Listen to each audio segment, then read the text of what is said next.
ଏଟା କ'ଣ ରୋଷେଇ କରିବା ଭାବୁଛି କ'ଣ ରୋଷେଇ କରିବା ଆଇକି ପଚାରିବା କ'ଣ ଆଜି ରୋଷେଇ କରିବା।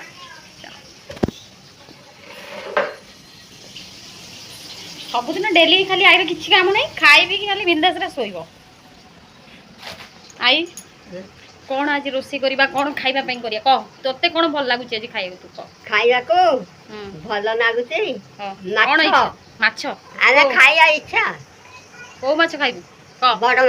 ବଡ଼ ମାଛ ତୋତେ କିଛି କାମ ନେଇ ଘରେ ଖାଲି ଶୋଇବାର ଅଛି। ଆଚ୍ଛା ବଡ଼ ମାଛ ଠିକ୍ ଅଛି ଆଉ ଭାଇ ପଇସା ଦେଉଛି ବଡ଼ ମାଛ ନେଇକି ଆସିବ ଆଉ ବଡ଼ ମାଛ ରୋଷେଇ କରିକି ଆଜି ଖାଇବ। ଚିକେନ ଇଚ୍ଛା ନାହିଁ ଆଉ ନାଇଁ ହେଗୁଡ଼ା ଭଲ ଆଜି ବଡ଼ ମାଛ କୋଉଥିରେ ପକେଇ କେମିତି ରୋଷେଇ କରିବା ଗରମ ମସଲା ନା ସୋରିଷ ମସଲା? ସୋରିଷ ମସଲା କେମିତି ରୋଷେଇ ହବ ସେଇଟା?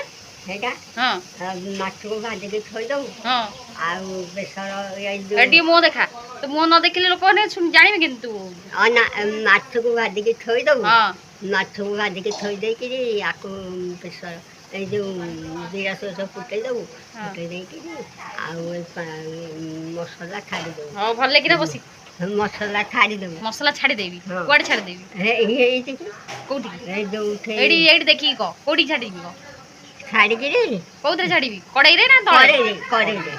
କଡ଼େଇରେ ଜିରା ସୋରିଷ ଫୁଟେଇ ଦେବୁ ତାକୁ ଛାଡ଼ିଦେବୁ ତାପରେ ଛାଡ଼ି ଦେଇକିରି ତାପରେ ଯଖୁଣୁ ଘୁଡ଼ୁକା ଆସିବ ହାରି ମାଛକୁ ପକେଇ ଗୋଟି ଗୋଟି ମାଛ ଦେବୁ ତ ଏଟା ଏଡ଼ିକି ଆମେ ମାଛ ଆମେ ଗୋଟି ଗୋଟି କରିକି ରାନ୍ଧିଦେବୁ।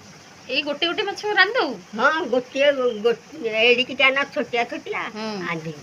ଆଚ୍ଛା ଆଉ ଆଉ ଖାଲି ସୋରିଷ ରୋଷେଇ କରାହବ ନା ମସଲା ଟିକେ ଦେବୁନୁ ଜିରା ଏଇ ଏତା କେତା ଅସୁଣ ଅଦା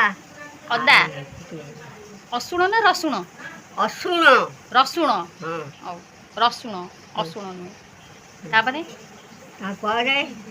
ଆଉ ତା ମାଛକୁ ଦେଖୁନୁ ସେ କୁଟୁଣା ହେଇଯିବ ଆଉ ତା ମାଛକୁ ଛାଡ଼ିଦେବୁ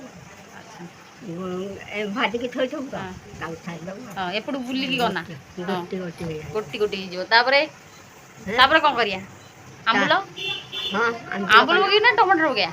ଟମାଟର ପକେଇଲେ ଆମ୍ବୁଲ ପକେଇଲେ କେମିତି ଲାଗିବ? ଭଲ ଲାଗିବ। ଭଲ ନା ମଧୁର? ଭଲ ମଧୁର ଲାଗିବ ଟିକେ କହିଦେଉନୁ। ମଧୁର ଲାଗିବ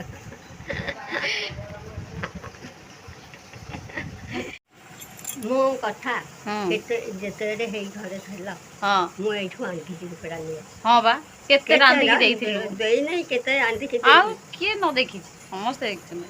ତୁ ଆଡ଼େ ବୁଲିକି ଅନେଇକି କହିଲେ ସିନା କେତେ ମଧୁର ରୋଷେଇ କରୁନା ମତେ ରୋଷେଇ କରି ଦେଇଛୁ ମୋ ଜ୍ୱାଇଁକି ରୋଷେଇ କରିକି ଦେଇଛୁ।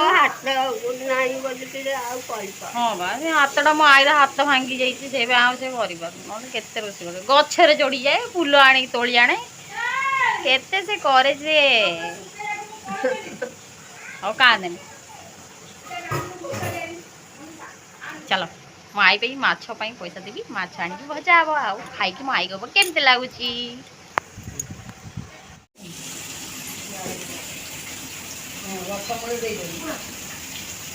ଏନି ଟାଇମ୍ କାମ କରିବାକୁ ତାକୁ ଭାରି ଭଲ ଲାଗୁଛି ଆସିକି ରସୁଣ ବସିକି ଛଡ଼େଇବାକୁ ହେଇଗଲାଣି ସେଠି ଦେ ମୁଁ ରସୁଣ ଛଡ଼େଇବି।